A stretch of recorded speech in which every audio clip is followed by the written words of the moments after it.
time I roll the dice, it's always snake eyes.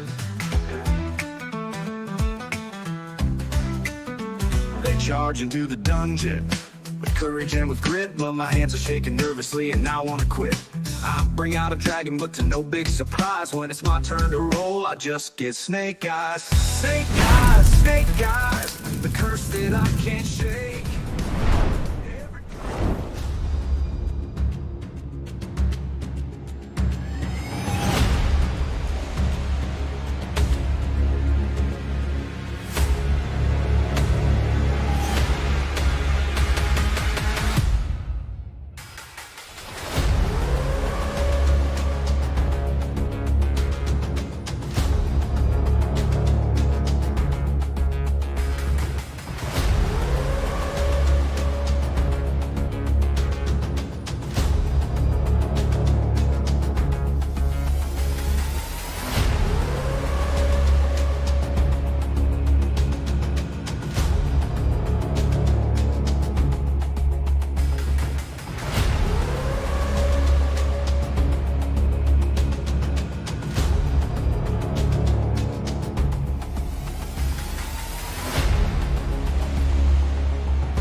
Hello, you crazy chat bastards out there. Realizing my camera does not look quite right, so we're gonna studio mode that here. I can fix that. But welcome to a little Legend Seeker Q&A. I haven't even looked to see how many people we got tuned in. We got a few. I realize this is an afternoon one. This is not our usual time slot. So I'm not anticipating as many questions as normal today. But I'm hoping this will give an opportunity for some people who maybe can't always make the later night ones.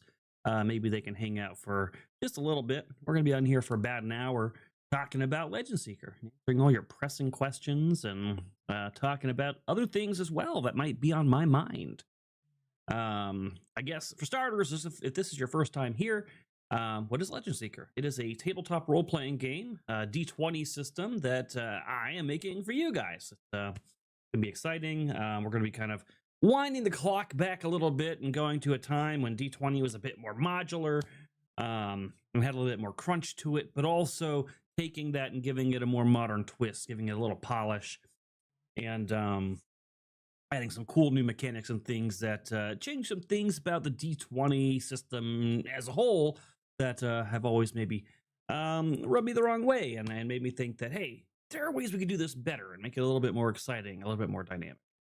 And we're going to go back to the old school thought of it's a game about a fantasy world, and you're going to go on adventures. And the game's focus is going to the fantasy world and going on adventures. I know. It's a crazy thought, isn't it? No real world stuff in here. If you make a character themed after Aladdin, nobody's going to shame you. There's no outside politics, okay? It's just the game. Making the game, and that's what we wanted. We want this to be your escape from the real world, not a reflection or a critique of it. And that is the goal. That is the goal. So if you'd like to support that, Chrysanth has dropped some links in chat. You can go check out our Patreon. We're going to be doing some big pushes here soon to try to get a little bit more support under our belt. We've got some pretty strong support as it is, and I'm very happy about it. Certainly, it's more than I would have initially imagined myself getting for this phase of what's going on. But we could certainly use more. I have preached about the woes of artwork, and it is it's a slow crawl. I'll tell you that. So getting that extra support, getting some people on board, and maybe getting some folks to upgrade or that sort of thing could really go a long way towards helping us get more artwork out faster for the book. Yes, that is true, Chrysanth. You do seem to have a common trope in your characters. Might want to analyze that. All right, before we go any further, though, let me fix the camera here because it is going to bother me. Oh, low as it gets it. I'm happy about that. Wait, did I even grab the right one? I did not. Which one am I pulling this from? Oh, I must be. Oh, that's right. I'm pulling it from the video capture. There we go. All right, we're going to pull me up just a little bit because I seem to be eating the Legend Seeker logo a little. And I'm sure you guys would rather it not look like I'm like munched on a hamburger while I'm talking to you. All right, there we go.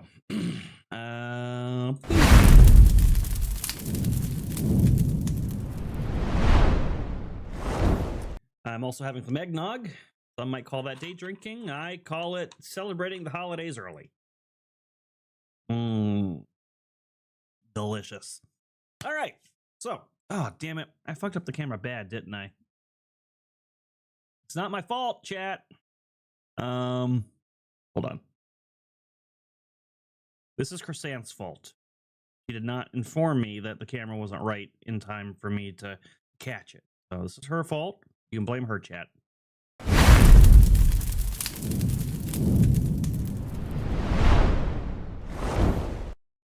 There we go. Now it's corrected. Thank God you guys have me, because if we left it to Chrysanth, boy, this place would be in ruins. But all right, let's hop into it. If you guys got any questions, feel free to drop them out there. And if I don't catch them, hopefully the Nugget will, but one of us will catch them and I'll read them and I'll answer them.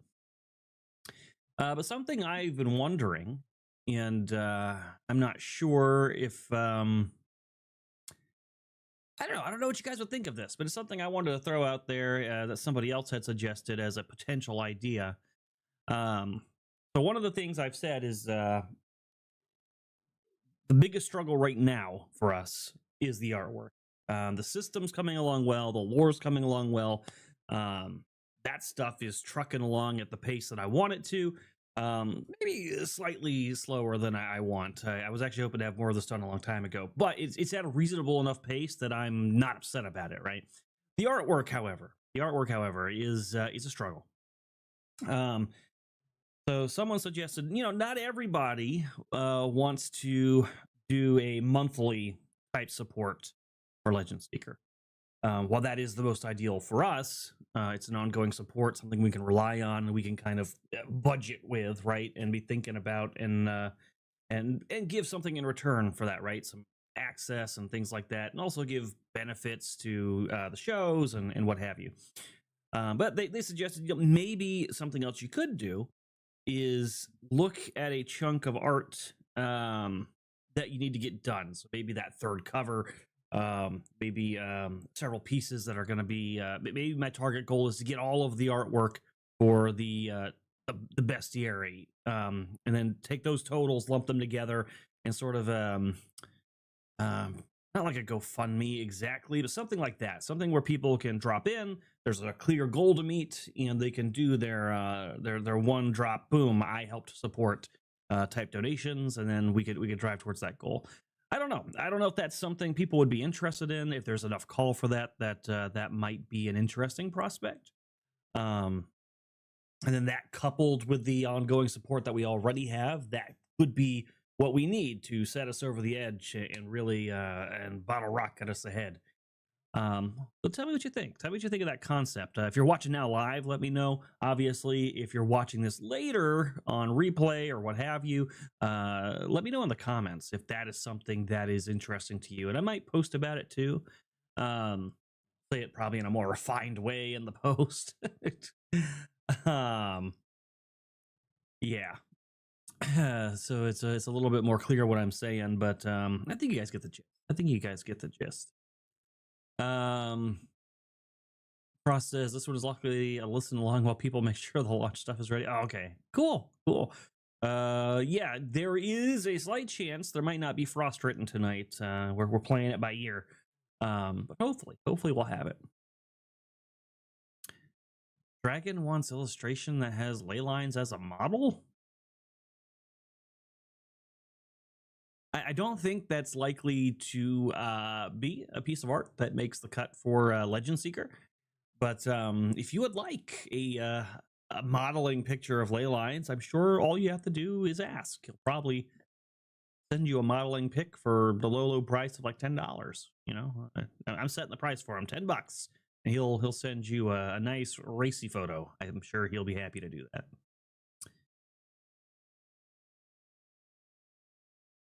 A character who misses a reluctant adventure isn't necessarily a bad thing. It can be quite endearing. Well, sure, I suppose. Boo. Don't boo me. Listen, nobody is playing Legend Seeker to see like ley lines modeling in his Calvin Klein underwear. Okay, that's not what people are hoping to see when they open our books. At least as far as I know. Okay, I suppose if the demand's there, who are we to tell our wanting crowd no? But what are your questions, chat? What are your questions? I'm sure Frost has some. He's always got a few that he has bottled up and ready to ask me. How about Kaio, man? I don't get a lot of time with you on here. Is there anything that you would be you'd be curious about?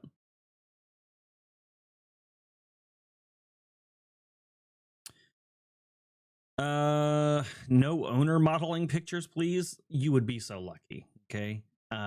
Maybe that'll be like after the book's released, we'll offer the Erudi sketch version, and that'll be a special edition centerfold fold out image that you get as a super bonus for supporting the extra book. I'll make sure that happens for you. Let's see. Do the mythics get to hear more about what's happening with their characters? I suppose that depends on what you mean. I know some of you are very excited about them. You got to remember, we're still in the opening phases. We're literally writing the core rulebook and the core setting. And things are going to adjust as we go. So the lore is going to shift here and there. Certainly after the book launches and we get our starter adventure out there and we see what people liked and didn't like, things are going to adjust. So it's a little too early to be saying concretely what certain characters are going to be doing for sure, but we do have some ideas about where we want certain characters to go, and what they might be up to, and what we have some plans for them. But those plans, so there is a bit of a line, right, that we have to kind of draw and figure out where that is, of you saying, hey, this is what I want my character to be and what I want them to be like, and I'm working hand in hand with you, Erudi, to create this awesome concept. There's also got to be a line where it's there's like a wall, right, like an NDA wall where we can't really say more, because we're not ready to put that information out yet, and yeah, so it depends on to what extent you're looking for. But yeah, if you're looking for example, what your character is going to be doing in the 4th adventure book and what my dream direction for their trajectory is going to be and what all the secret reveals, that's probably, we're probably not going to get into that. That'll be something you'll probably end up discovering with the entire audience. You get to see all the cool stuff that your characters do and kind of learn and grow with the audience that way. But you get to build out a character with me initially, and you're kind of birthing this character into the universe. That's what you earned for your incredible support. All right, Chrysanth asked a question. Chrysanth, don't you ask me enough questions? Like, I don't know, all day long? As you're working more on the system mechanics, are you seeing more and more issues with current games that are out there? So, I don't know. It's kind of a tricky question because the things that I'm changing and the things that I'm adding are already addressing things that I saw that I thought were issues with the other systems out there. So I haven't really stumbled across anything new, I don't think. Like, I may have discovered some new things about game design and how challenging it can be, and how changing one piece can affect other pieces, like that kind of process I'm learning. And in some ways it helps me understand what these other system authors and stuff have done. But generally speaking, most of the things, because I've played so many systems now, I kind of know the shortcomings from the other systems that I wanted to overcome in the first place. So it's not really highlighting more issues. It's more of I'm addressing issues that I've held with certain games for a long time. For example, the vagueness of rules, and I'm learning twofold, right? I'm learning one, or first off, I've always struggled with why are they so vague with this, but I'm also realizing that as I write and learned, I could see how easily it could be to not realize you're being too vague about something until somebody else points out the thing you were vague about. Maybe you thought it was enough information and it wasn't. So I'm hoping playtesting is going to open up a lot of things for me.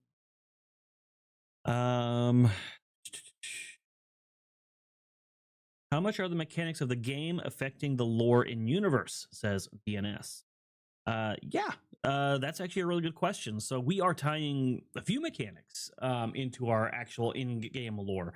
For example, corruption is one. So that's a big one.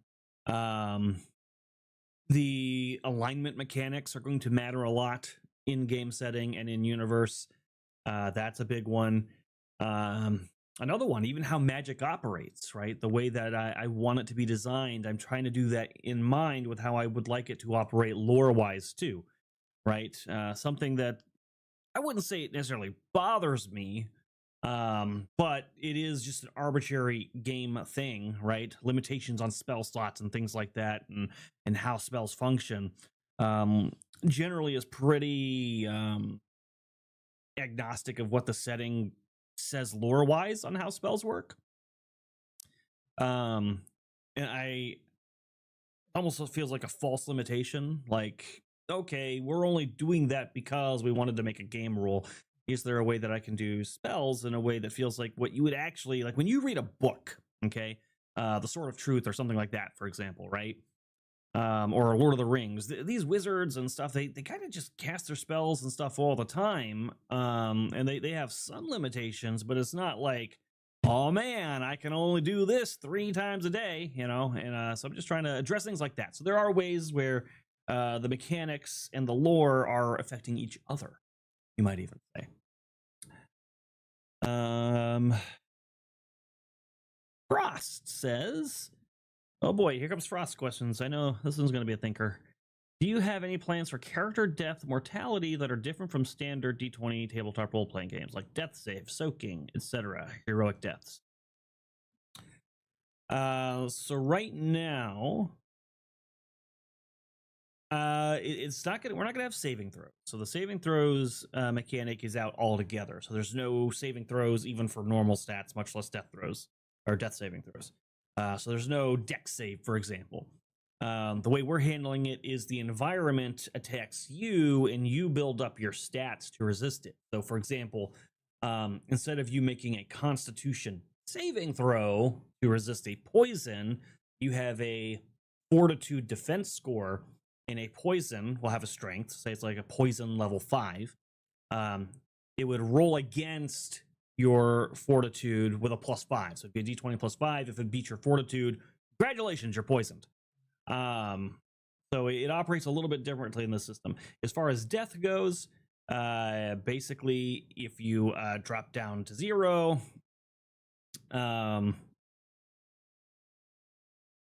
it's going to operate kind of like Star Wars. So Star Wars, you have that threshold. If the damage exceeds your threshold and you hit 0, that would be your instant death. If it doesn't beat your threshold and you hit 0, then on your turn, you'll make 1 constitution roll. And if you pass it, then you're just unconscious for X number of hours. But there's not like this constant, like, every turn I'm making a roll to see if I live. It's pretty cut and dry. You either die, you go down, or you don't. Let's see. What was the other part of that? Like death save soaking. Oh, and you'll be able to use they're going to have points. There's going to be a special mechanic that's kind of a cross between bennies and force points and hero points. Those concepts from Pathfinder, Star Wars, and Savage Worlds. They're going to kind of be like a hodgepodge of something in between that does a lot of similar things, but also different things. And you can use those if you have them to also help you in those situations. So maybe that you don't go down or you don't die or whatever the case might be. So you'll have some like some other options, kind of like a resolve system. There won't be soaking. Heroic deaths. I'm not sure what you mean by that specifically. But I do like the concept of if you're dying, getting to have a swan song, last words kind of thing, if that's what you mean. And then Frost also asks, like, how much does Mordecai hate resurrection, or is it to him just a normal thing since it's divine intervention essentially? He doesn't hate it. So it's a bit of a trade-off, right? So just like the undead, if Mordecai is sanctioning it, or he has granted some kind of permission structure with other gods, right? Then he's not bothered by it. So resurrection in particular is a boon because these gods have temples, they have worshippers. To keep those things running does require coin. So charging people this coin to get these resurrections is a boon. And while, yes, it takes one soul out of the underworld and brings somebody else back into the real world, it comes with Mordecai's blessing and also puts some fuel into the economy of the church, of the temple. So it's a bit of a trade-off, right? If somebody's willing to fuel that much support into the economy of the religious system, sure, it's worth letting that person have a bit more borrowed time. So yeah, normally he's fine with that, and he's probably got deals in place with the other gods as well. Yeah, if you want to bring somebody back in exchange for keeping your church fulfilled, that's cool. I'm not going to have a problem with it. Now, with some evil gods, he might have some, depending on. He tries to kind of stay neutral and not judge people's intentions too much. But for example, if Grix were to want to resurrect someone, he might have an issue with that. But that's where devils come into play, and some of the back doors that they allow for certain people to. They create these back doors that allow for people to cheat the system, and he does not like that. So, yeah, Mordecai might have some words to say about that. DNS says, oh boy, do the dark flip gods. I don't even know what the undergods? You mean the undergods? I think that's what you mean. Do the dark flip gods have more access to the world at large since they aren't actual gods and the real gods aren't having a direct role in the world? If you mean the undergods are in the underside. So they reside there. They don't really leave. They are not gods, so they are quite mortal, and they are not particularly loved by the real gods, or their followers, or heroes, or any of that stuff. So, leaving their realm where they have a lot of protection and a lot of power, and it's very hard for an invading force to actually come through because it's not easy to get to this other dimension. Would be unlikely. They'd be unlikely to leave unless they have somehow secured an ability to become gods themselves, have some extreme power or some sort of plan. And who knows, that could be the plot of some kind of adventure path down the road. Are there spells that only certain alignments have access to? Yes. As you will soon see. King Darthave, all attacks, no saves with regards to saving throws. Yeah, there are no saving throws. So if somebody attacks you with a melee attack, they're going to be attacking your reflex defense score. If somebody, if a natural environment type thing is trying to affect you, that's going to be a roll against your fortitude. Or if there's like an explosion or something, that's a roll against your fortitude. If it's something that's mentally messing with you, so it could be magic, could be psychic, could be some sort of like mental fatigue, or whatever the case might be, some sort of like attempt at an intelligence drain, that stuff's all going to be your will defense.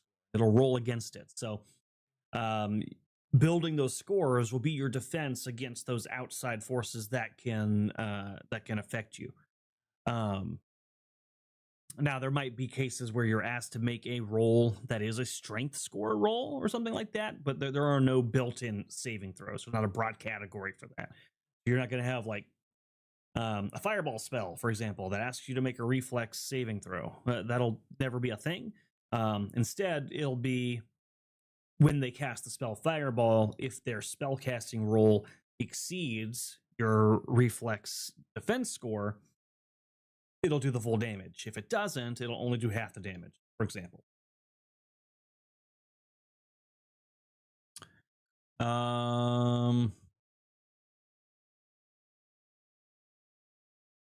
Shit, I just lost where I was.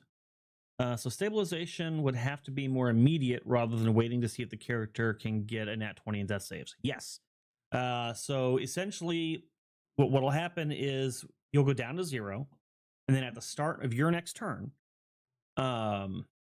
this is assuming you don't instant die, right? You could instantly potentially die, and if you have any of your we'll just call them hero points for now. I'm still wishy-washy on what the name of these points are going to be, but if you have some available, spend one to, instead of instantly die, just go to the normal rules for dying.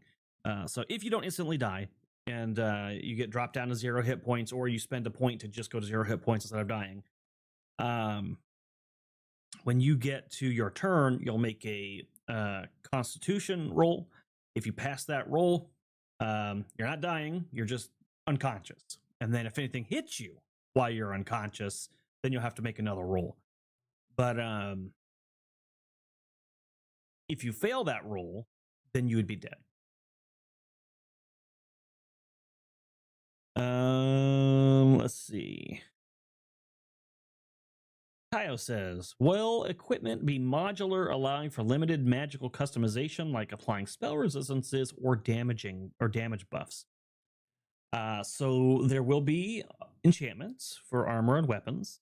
In general, you'll be able to find weapons and stuff that are already enchanted, but there'll be some method of doing that, yes. I have not fully worked that part out yet. I've got a few concepts that I'm going back and forth on with that. I'm not a huge fan of how other systems do crafting, and 5e doesn't do enchantments at all.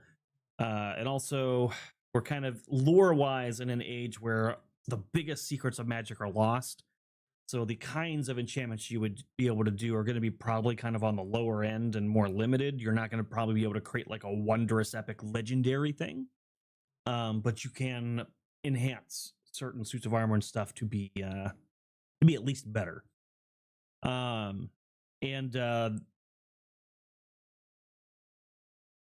there will also be opportunities for things like weapons that have nodes for runes or gems or things like that could possibly enhance them as well.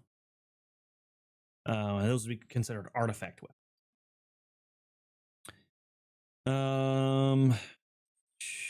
DNS says, are the adventure paths going to be more geared towards good aligned heroes, or are you intending it to be more middle of the road?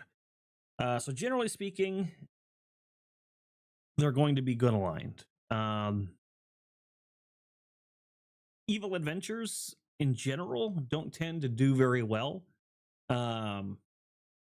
Everybody's always very excited for the concept, and then when it comes time to actually sell them, they never work.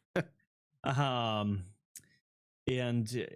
also players in general, in my experience, and I've got a lot of it, don't tend to do a very good job at playing evil. They kind of get the idea of once you're evil, everything's just off limits. Like there's no bars or anything holding you back, and so there's just many more opportunities for them to break the game or break the module or go off the rails and do things that would make the story very difficult to progress. So a strictly evil campaign, highly unlikely. Something that has room for evil characters to exist in the party, possibly. But most of the things that we're planning to write are going to be from a heroic perspective. It gets very difficult to be, because if you're the bad guy, first off, you probably don't, if you're playing a good type of bad guy, you don't believe you're the bad guy, typically. And then also kind of what are you up against, right? Like if you are the bad guy, you're the one making the secret plan and getting ready to destroy the world, and the heroes are going to thwart you. It's kind of hard to make an adventure path on that, because you know your plan and you're not really doing anything to the heroes. I mean, the best you could probably do with that is like a race for the things you need. But if at any point the heroes beat you and get the thing you need, your whole plan's gone to shit, you know? So it's more difficult to plan those. Something like of a gray area, something kind of like a Descent into Avernus type campaign where you're going into hell, and it is an environment where being evil isn't as limiting. I could see writing a story that has more gray area to it. Generally speaking, heroic campaigns are what we're going to be writing. And those what tended to do the best anyway. Um, Darth Dave says, I never explain questions well. Totally not what I was trying to say. Poison attacks characters don't save. Yes, correct. So technically the keeper, your GM, if you interact with something poisonous, to say I don't know, there's a plant and it succeeds on its attack roll to try to poison you. The poison itself then would roll against your fortitude save. So the plant would have to actually hit you first and attack your reflex defense. But once it does hit you, if it has like a level 5 poison, so let's just say this is a very toxic plant, um, the keeper will then make a poison roll against your fortitude. If it's a level 5 poison, that means they get a +5 to it. So it would be a +5 attack against your fortitude defense. And if it succeeds, then whatever that poison does happens to you. And this system isn't like 5e, where there's one poison condition and it always works the same. In 5e, if you're poisoned, you just always have disadvantage. That's what poison is. In this system, the poisons do certain things, and when you read about the poison that creature has or that assassin used, it'll tell you, all right, when this succeeds, this is what happens to them. This is how often they get to try to cure it, and things like that. So the poison tells you how it works once it's actually ingested or implanted.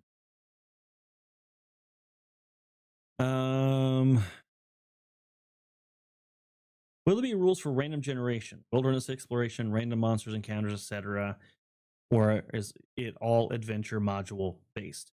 So there's going to be a keeper's guide, and the keeper's guide is going to have all that stuff in it, about how to build encounters from scratch. It's kind of like a DM's guide in a sense. The keeper's guide, though, is going to come after the core books. So with the core books, you'll have the core rule book. That won't really have a lot in the way of random generators in it. The setting guide, though, the Erudia setting guide, that will. So that'll have some opportunities, some random encounters that you would experience in the Godlands, and things like that. Maybe even like an adventure generator type thing in there. But in terms of like published adventures, yeah, I mean, those are going to be modules. So those are going to have a lot of both. They're going to have preset stuff. So like you're going to go to a map. There's this many bad guys in here. That's what you're going to deal with. There's also going to be random encounters built into the adventure. So as you're, doing your overland travel from X city to X city, there might be a percentage chance each day you have a random encounter, and there'll be a table that'll tell you what those random encounters might be. Some of the adventures that we do might be hex crawls, meaning that you've got a full map that is unidentified to you, and you're going hex by hex, discovering the land, and those different hexes could have random encounters or random temples or dungeons or things that you discover as you go.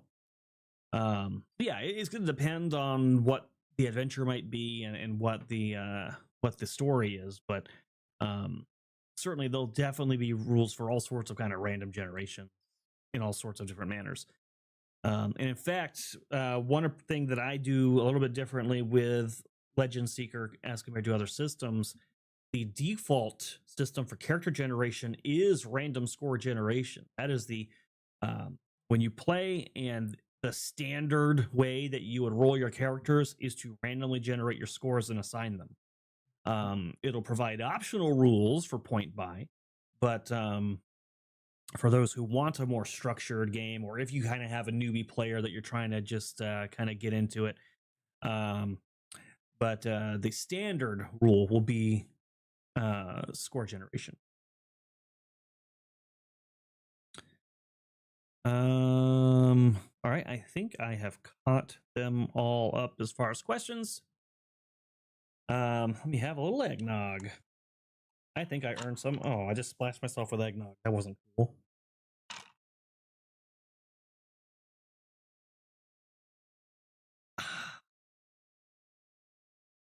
Oh, you know what? I just realized something. I am dumb.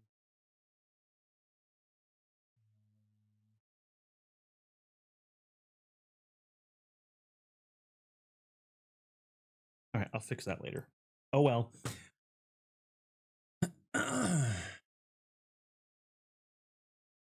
Yes.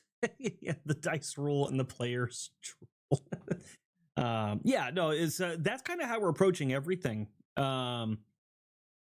We believe that the players are skilled and are capable of, from the very beginning, from the moment they start making their character, meeting challenges. So randomizing your score and then having to build a character as your first puzzle is an immediate challenge, right? Making classes modular instead of subclass based, an immediate challenge, building challenge, right? So we're putting the trust to the players to be able to do that, but we provide the tools to ease people in. So for example, there will be an option to do some sort of point buy or standard array or something like that. So if you have a new player and they're just kind of learning and you want them to kind of have a median of the road character, and not have any risk of having to role play somebody who's behind in the stat race, you'll have that option. You'll also have the option to do pre-made characters. So there'll be a legendary character that represents every class. We've shown you a few of those at this point.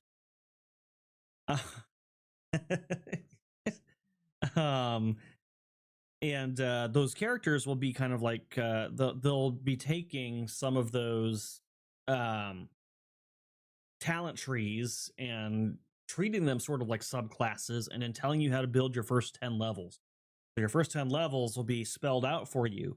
So if you're new to the game and you just want to jump in and you want a character that's already built to be balanced and powerful, and it's easy to understand from the get-go so you can learn the game, you have that option as well. So you have like super easy mode, which is just picking a pre-gen character. Yeah, I have medium mode, which is getting to have an established score set and then just picking a talent tree and sticking to it. And then you have veteran mode, which is the default of rolling your scores and building from bits and pieces as you see.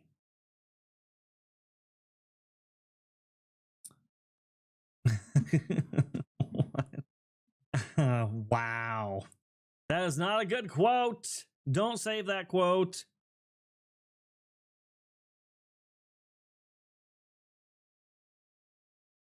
Can we have a campaign with Grix finding the God Killer weapon, please, eventually?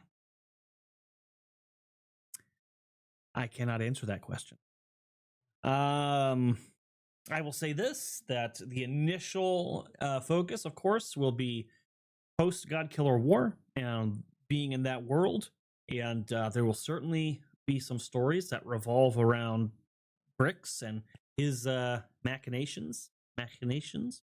You can definitely look forward to that. Once we've got a few years of that under our belt, are there opportunities to do sort of like a flashback type campaigns? Who knows? Who knows what I might have in my notebook for potential ideas? I do think for a lot of people seem to like Grix a lot. So I feel like we've really nailed that character at the very least. That god, people seem to dig what he's all about and what he caused. So that makes me happy. That makes me happy because he was one of the first ones that I designed.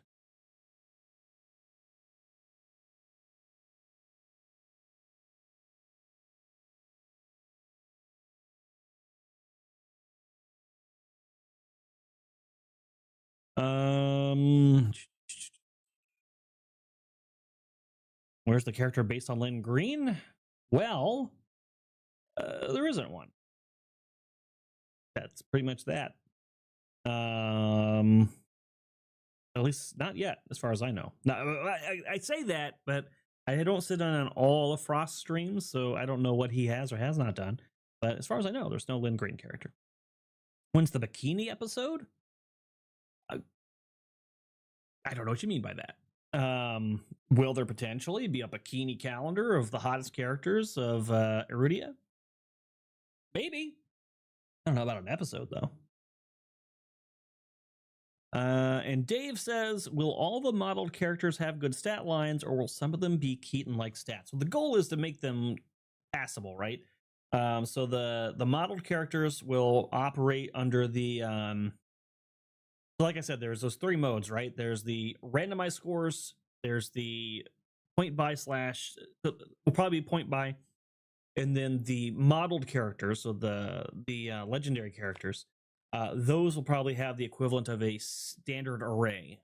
So they'll all have about the equivalent scores of a slightly above average character, which is typically what standard array would suggest. And they'll all, hopefully, if we're doing our job right, be designed to be pretty close in power and balance and designed to each other. So if you're playing the barbarian legendary character or the noble legendary character, you should feel like you got about the same power level in that character design.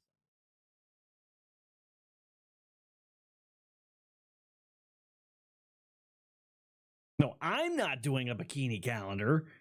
I was saying that, I mean, if you guys want one, I guess. If you listen, I was intending to give you all the bodacious babes of Erudia and the Godlands in a nice bikini calendar. But if you'd rather have me,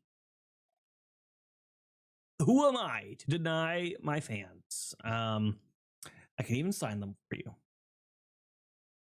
I could probably send one to Chrysanth. I know she'd definitely want one. We need Lynn Crean and a silent witch-based character. Well, I mean, there's always the mythic, right? You can always go mythic, and you can have whatever character you'd like. But also, neither of them have expressed an interest in a character, so there's that as well. Dark Dave says, okay, I will settle for Sailor Calendar with Chrysanthemum and Moss. Okay. I suppose I can make that happen.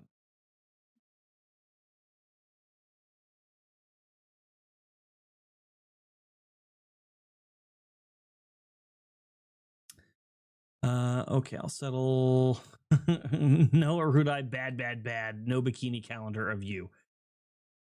All right, you're missing out. That's all I'm saying.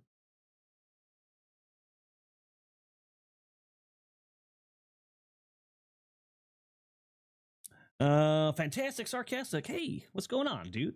Says, as someone who has donated a lot over several years with nothing tangible to play, why should I continue when I can go find something else that's ready in less than a monthly membership? I mean, ultimately, that's got to be your call. Certainly, as I've been pretty transparent about from the very beginning, this is essentially a development phase, right? So, not technically investors. We don't really have investors per se because there's no ROI to the people who are putting the money in. But I'm smaller, right? I don't have the same reach in channel size as somebody like Eric July, right? Eric July had the incredible benefit of when he decided he wanted to get into comics and answer what was going on with the industry. He had already built a 300,000 something follower channel that was already sending him thousands of dollars a month. Plus, he had a music career that he was also making money off of. And so he was able to just pay for everything he needed with no support from anyone. I'm unfortunately not in that situation. So when I started this out, I made that pretty clear. That's what this was for, right? It is not cheap to do this sort of thing, and it is time intensive, and it does require resources. So this is really for people who want to support the development of that because they want to be in the fight, and they want to be part of making that happen. And I know not everybody can stay the whole time. I know some people won't ever join at all. They'll wait until the product is ready, and then they will put down their money at that point.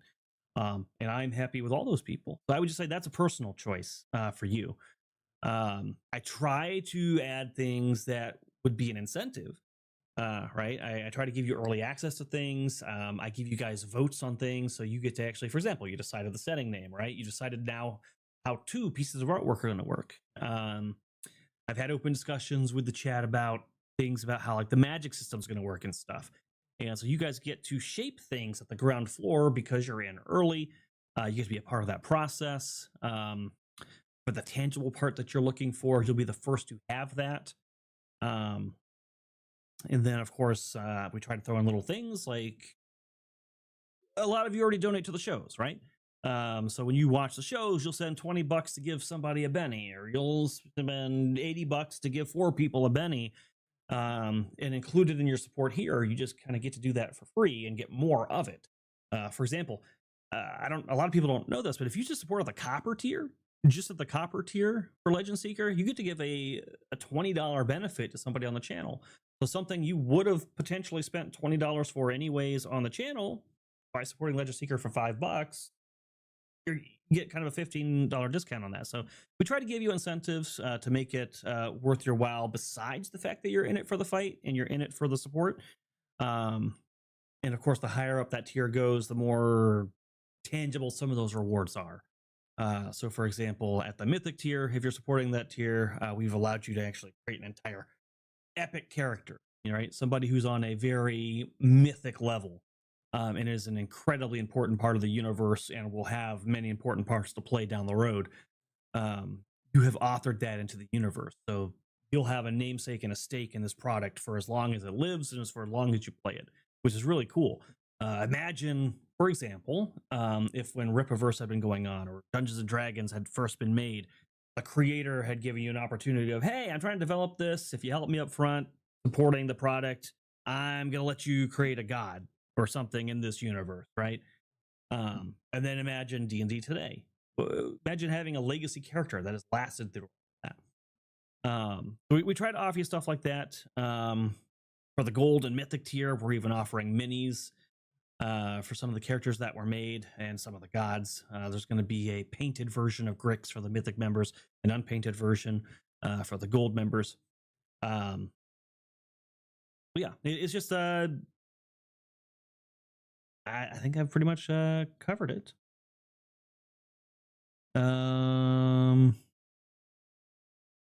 But that also being said, there are really good options out there.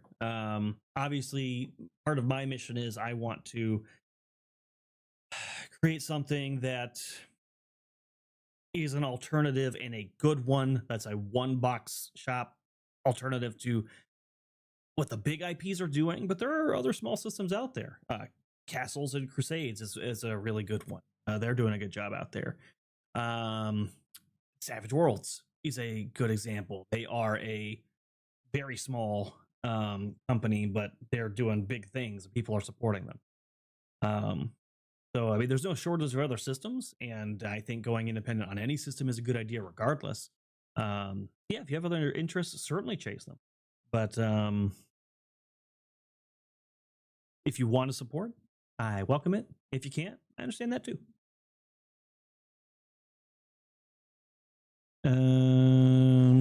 To be fair, Rippaverse had the thing where the top tier supporters were supposed to be made characters. I don't remember that. I don't remember that because he never really did crowdfunding for it, so I'm not sure what that'd be in reference to. Because Eric's biggest bragging right about the Rippaverse is that he didn't take a dime from anybody, right? That's what he always says, which is a bit of a misnomer, in my opinion. But technically, he didn't, right? He didn't, as far as I can recall, and this is what he claimed, as far as I know, he didn't have a specific, hey guys, this is to support Rippaverse, join this, subscription or this club or whatever, right? He didn't do any of that.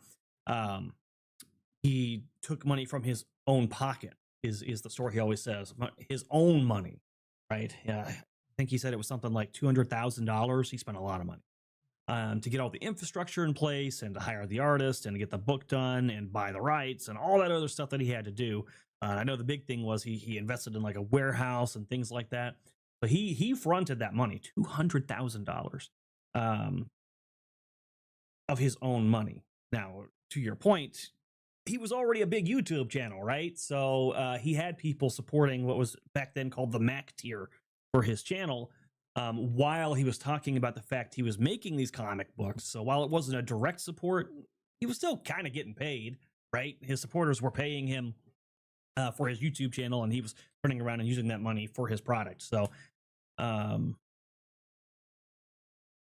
yeah, so he just kind of had a better positioning. I wish I had $200,000 just to drop on this book. That'd be fantastic. But yeah, they also kind of touch on that a little bit, because I see Darth Dave's talking about it too. He says even Savage Worlds for Pathfinder took years of development, which is interesting because it's literally built off a system that already existed. So all they were really doing was picking the optional rules and then coming up with a few special rules to squeeze in. So it took them years to take a system that was already built and just modify it a little bit.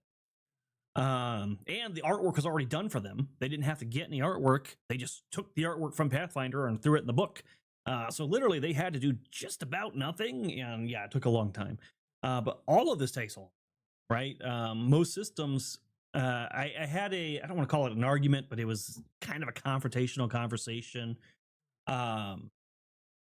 with somebody online about Legend Seeker and the progress it's made. And I tried to explain it because he was trying to compare me to another system. God damn it, I always forget the name of it because I don't really know a lot about it and I don't play it. DC-20, the dungeon coach one.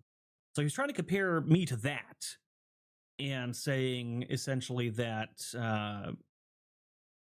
he got more done in less time or something like that and didn't take any money during that period or something or whatever.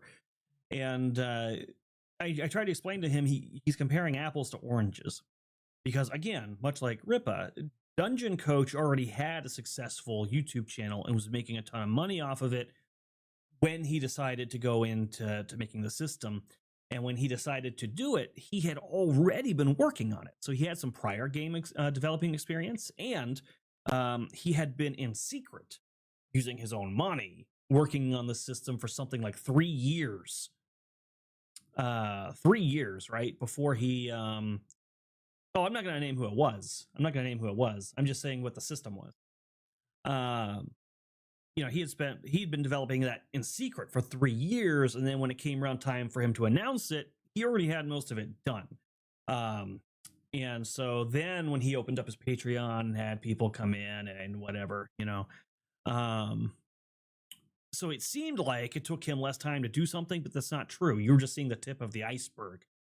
Whereas I came into this at the very beginning, right? And because of my financial standing and my channel size and things like that, and fortunate lack of support from some other people, I was basically kind of doing it on my own. And so I knew I was going to have to come into the fundraising aspect of this earlier, because particularly 2 years ago, I did not have a channel that was making a lot of money or had a very big size, and my real world income is not exactly that great. So I knew I was going to need early backers to even make this possible, and it was only going to be possible for early backers. So when I say I appreciate you guys and I really am thankful for everything you guys have done, I mean it. I literally could not do this without you guys. It just could not happen. So we wouldn't even be here. If I hadn't got that early bout of support when I first brought this up and people did buy into it and initially support me, it would have already been done. I would have been like, well, I checked it out to see if you guys wanted to check this out. I didn't really have what we're, the kind of backing for it. So I'm going to hold off until perhaps I got a bigger audience or something. But you guys came in strong, and that's why we're here. So most systems take a long time. They take a long time to develop, and we're getting to that point now where you'll start to have some tangible things. My biggest sadness is that the actual physical product it feels like it's still a long ways off because of the artwork. Even if I trim down the artwork, it still feels like that part is a long ways off. But the actual system being completed is a lot closer, and I'm much happier about that. Dragon Ball Soup said, to be fair. Oh wait, I already read that one. Wait, was there one that I just missed? sworn there was another one there.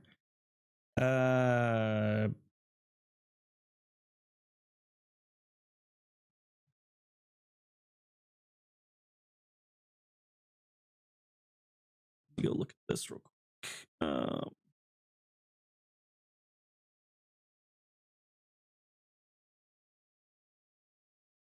Oh my god, why is that going so slow? Okay, there we go. Perfect. All right, so what do we got here? Dragon has reclaimed his mythic status. Woo! Hey, badass, DNS. Thanks. Glad to see you back on the mythic train. That's going to be a huge help. Thank you. Thank you. Thank you. Thank you. That is enormous. Mythic tier is, I appreciate all our tiers. I appreciate all our members. But there is a special level of respect that goes out to Mythic tier. They are holding down the fort. And they're the ones that are making this, for all the difficulties that there are, they're the ones that are making this as easy as it has been comparatively to what it could have been. So thank you.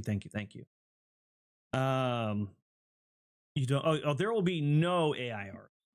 There is no AI art in Legend Seeker. In full transparency,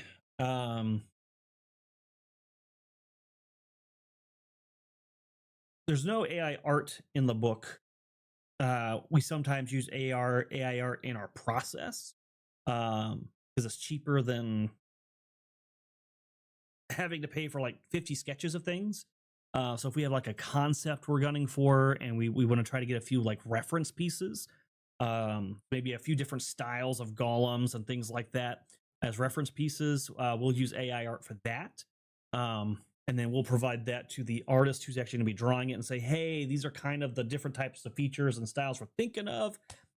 Can you find something that's in the middle of this?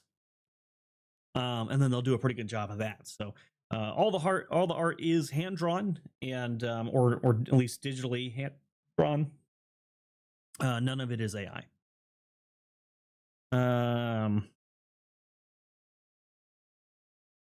It's been tight budget-wise for me, but as soon as prospects look up, I'll be supporting again. Just here for moral support and vampire brothels for the time being.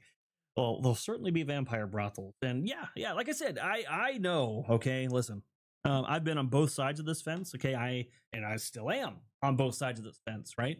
I have been a viewer and a fan and a supporter, and I have been a creator. And I know that we don't always have money to throw at everything that we want or that we like, and that's okay. I have never pressured anybody, or excluded anybody or disliked anybody for their inability to support financially. The fact that you're here and just viewing and having a conversation with me is already huge. It is phenomenal to have people who are interested in what I'm doing and who care about what I'm doing and want to see this made. So that already is huge. Okay. And that's what I was trying to say kind of to Fantastic's question earlier. That's got to be a personal thing. I can't, I can offer you things. I can offer you incentives to support. I can't tell you whether or not you're better off supporting me or going and get a different system faster. That's got to be a you thing. If you really need something now, if you're tired of D&D and you want something on your table now, yeah, it makes sense for you to go get Castles of Crusader, Suede, or something like that. Go, you should. If you need something to play, go play it. I'm gonna understand that. That's especially if it's a one-time investment, right? You're gonna buy 1 or 2 books, and then maybe after a couple months, while you got this other system to play, maybe you come back to supporting. Maybe you don't. I'm grateful for the support you have given. Right? Fantastic has been a fantastic supporter, no pun intended.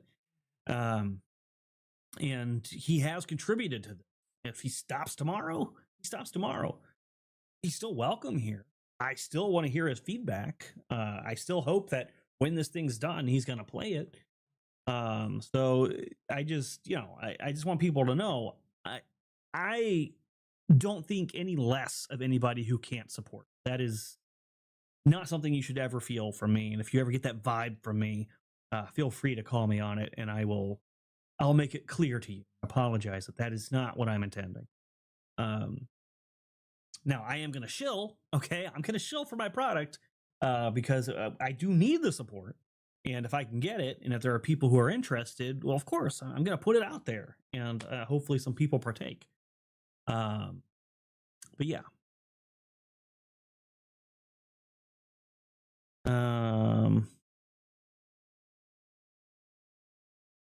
It takes a long time to develop a world, whether for gaming or for storytelling. It does. It does. And I think I mean, for the time that we've had, I think we've had a pretty good pace. Again, I want to point this out. Before Ripa ever told anybody that he was working on the Ripaverse, he had already been working on the Ripaverse, right? I'm going to be generous and just say for a year, but it was probably closer to something like 2 years, right? And then after he announced it, it still took him another 2 years. You're talking about 3 to 4 years of development. And if you really think about it, what did Ripa give you? He gave you a 90-page comic book. In that comic book was 90 pages of art and very little text. I mean, any comic book, if you were to pull all the text out, it would probably fit on 1 to 2 pages. It's not a lot of text. And that's still just that. It took so many years. We are writing.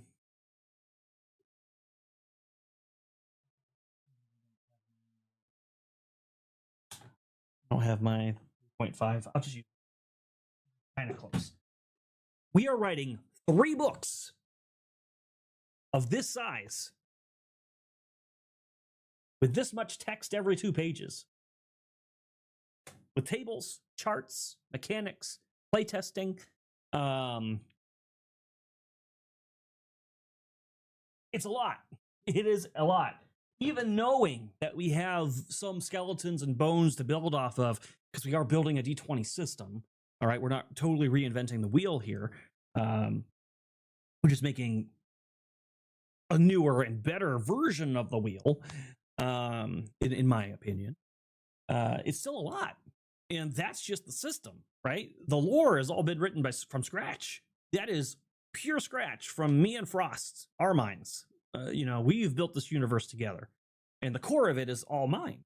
I had the skeleton and the big pieces and how I wanted this universe to work, and then Froste has gone in and started adding meat to the bones and connecting the tendons and things like that. And there's going to be a whole bestiary, which is going to have a bunch of creatures in it, and a lot of them, and they all have artwork. It's a lot. We're probably doing, within this 2-year period that's already gone by, it's got to be like 400 times at least the amount of work that it took to do Isom, for example. So yeah, I know it's a waiting game. I'm just as impatient as you guys, probably worse so. I want my system out there. I want to play it. I want to stream it. But I want more than anything. And this, I've said this a few times live. What I want more than anything is after Crimson Throne is done, or after Strange Eons is done, for the next stream on that time slot to be a Legend Seeker game. That's what I want. And so I am just as anxious as you guys to get this done. And I'm very passionate about it. And so, yeah, I hope that I hope that you feel the same, and that as many of you as possible can stick it out for the whole journey. But again, if you can't, you can't. It's my time to rule at last. Whoa. Let's not get carried away now. DNS says, hurry up with the damn artwork. Which artwork? We've got artwork. We just don't have all the artwork. I have already made some decisions to cut back in a few areas. I just don't think in the time frame that I want that I'm going to be able to pump out as much artwork as, say, the D&D 5th edition, which has got quite a bit in there. but I think we can get something between D&D 3.5 and 5th edition. So kind of a middling amount of artwork in between that, and the quality will still be good. Somebody said something about oh god, what did it say? Oh yeah, Chrysantha's yelling at me all the time. Try to keep me on track with this stuff. If I get distracted for like a second, Chrysantha's like, "Hey, idiot!" Smacks me around and shit.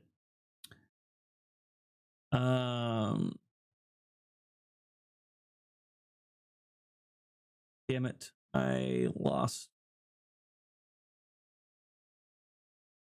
Am I missing teeth? Missing teeth? What are you talking about? Damn it, I saw something I wanted to comment on. You should make your mythic character a brothel owner, Chrysantha. I think it'd be great.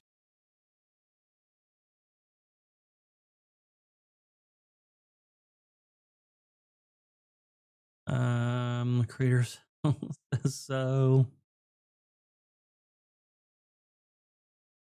what about Dave's idea of an art contest?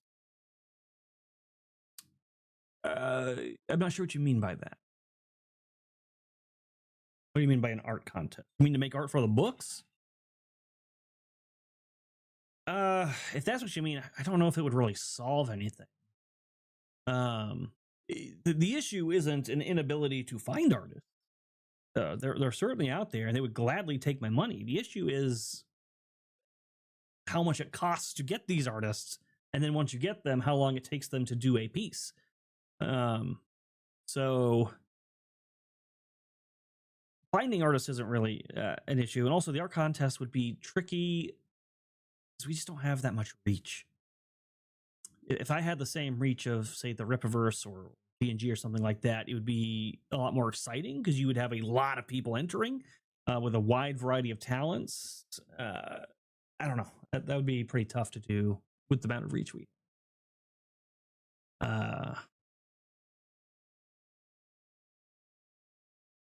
Damn, there was something I wanted to read, and I totally lost what the damn comment is. Oh well. I'm sure I'll find it someday.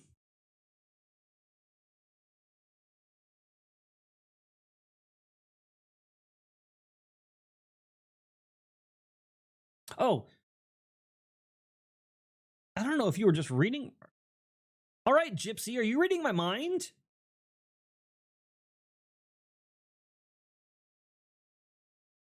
I don't like that because that is the comment I was looking for. So kind of weird that you knew that's what I was looking for. So okay, so I think it was Dave said the page art doesn't need to be the same level as the cover. Oh yeah. First off, I couldn't afford to do that.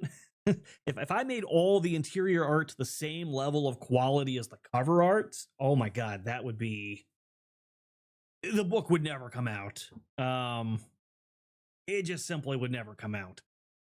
But yeah, no, certainly. I hate to say lesser quality because I mean the art's good. It's the art we're putting inside is good, but it's less complex and less expensive. And you know, doing something like a half-page insert, or even a full page like single figure god, or doing a character piece of art for one of the creatures in the Tome of Threats. Those are simpler, quicker, and less expensive than a cover. It's not nearly like Effie has a lot of work to do. She's doing a cover that has multiple characters, and it's extremely detailed and meant to be a cover piece. So she puts a lot of time and effort and detail into it. So yes, that takes her months to do. These pieces that I get from these other artists don't necessarily take months. Okay, I wouldn't go quite that far. Getting so many. Why my phone's vibrating so much? I don't even see anything on there. It's just more of I don't know how to explain it. It's if you have a certain amount of money, all right, even if the art pieces, for example, are $100, if it was just $100 per character or whatever,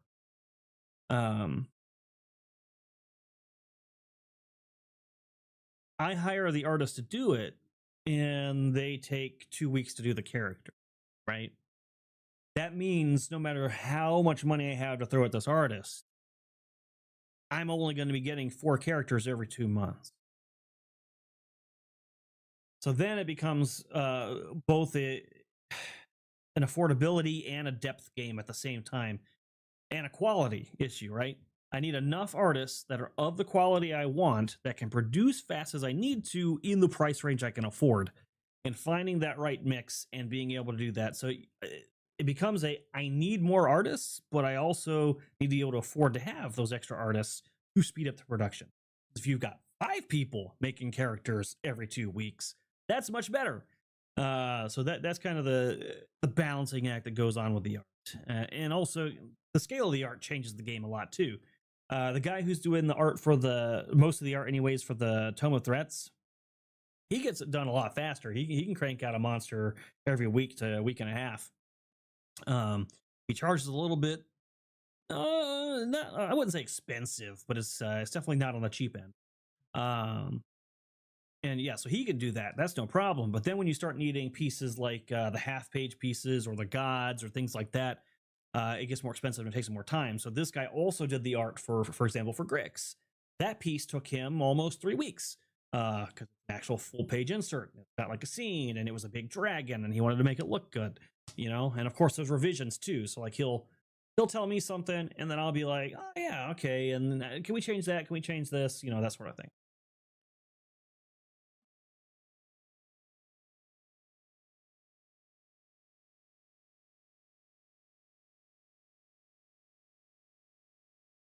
I watch chat. That's literally my job here, Erudi. Wow.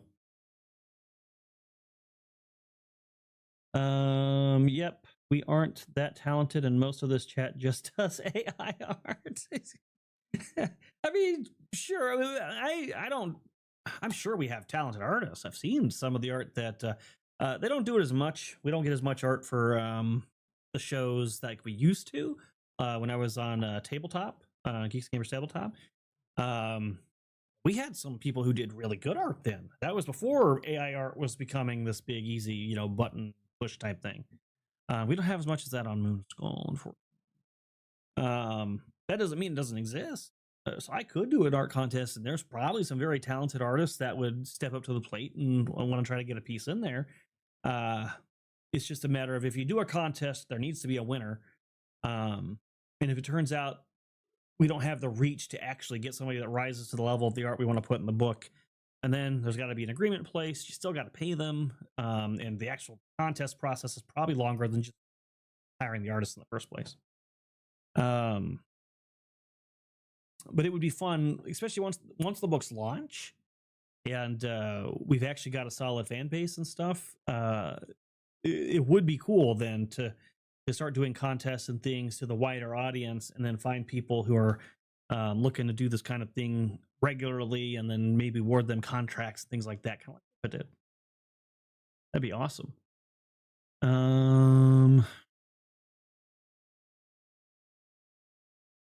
I want Froste's maps real. I don't know what that means.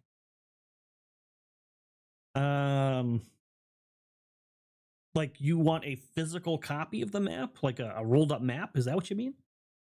I've been playing My Farog for years now. I love the mechanics in that game. It's just the author is fairly infamous, so people get weird about it. Yeah, you got some people in the indie space who may or may not have earned a reputation, and it can really hurt. We're about to wrap here, folks. So we're going to take a couple more questions, and then we are going to call it good. So let me see if I can scroll up and catch some things. Blurps is only available for the horror stream.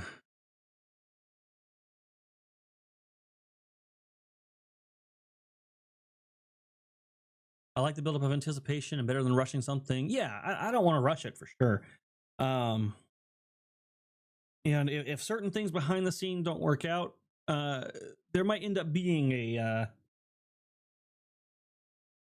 Kickstarter / Indiegogo type phase where we end up just having to set some sort of goal and publish on our own, and that's going to be another hurdle. But we'll see. We'll see how that all goes.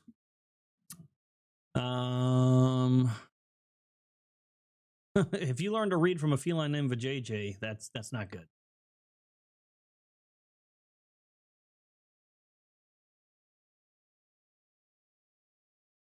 Wow, Chrysanth, you don't have to tell people that it was your idea. Jeez. A were skunk? Nothing good can come from that.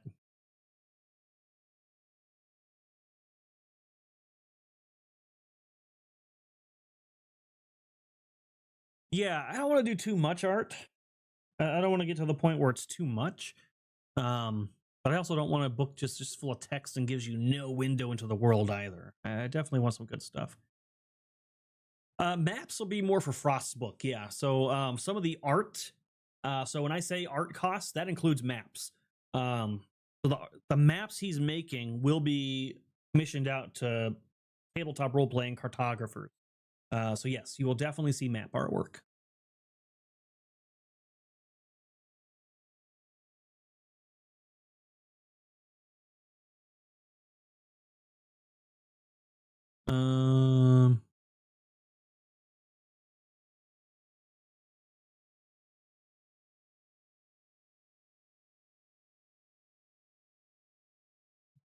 Frost maps will be put in the maps he's making for like the cities and for the goblins and stuff like that will definitely be put in there. Whether or not most likely we're going to take what he made and commission it to an artist. That's what he wants to do. Technically, the map software he's using, anything we make on there is commercially usable, so we could just literally put those in the book.